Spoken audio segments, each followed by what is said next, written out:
Oh, hello from the Busy Needle. Today we're going to have a little lesson on the dirty word or four-letter word of quilting called bias. Um, so to understand bias, my kids, I remember when they were quilting, I said something about a bias edge.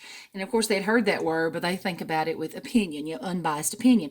Well, what bias means is slant. So an unbiased opinion doesn't lean either way. It's straight, right? So, personally, when I see bias, I think of things like if you're a Monty Python fan, run away. Um, Also, avoid like the plague. Um, social distance yourself. Bias, I don't like anything to do with bias, but this quilt I'm doing, the 5440 or fight block, has got some bias issues in it. So I want to do a little clip on what bias is and the problem with it. So to understand bias, I have two 3.5 inch blocks here out of scrap.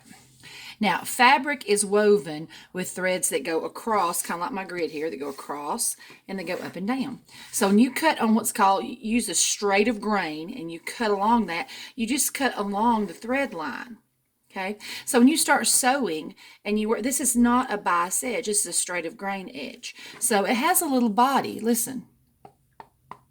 Okay, it has a little sass, it's still kind of sassy. Hear that? And you can pull it and things don't change too much. Because sometimes in quilting, if you have to handle things, and heaven forbid, if you have to use a seam ripper and pick out, when you press, that sort of thing, a straight edge holds more integrity. It's a little bit more stable.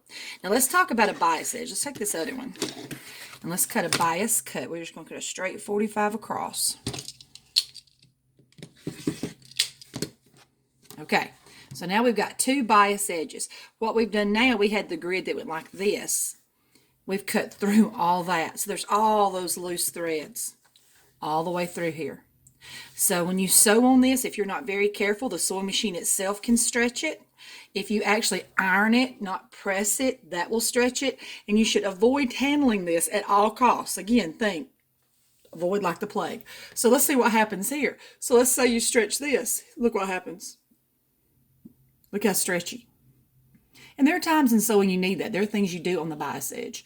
But I try to avoid it at all costs. Now look, you will never get that to match up to another piece correctly again. It's too big, it's stretched out. The more you handle it, the more mess you're going to get on your hands.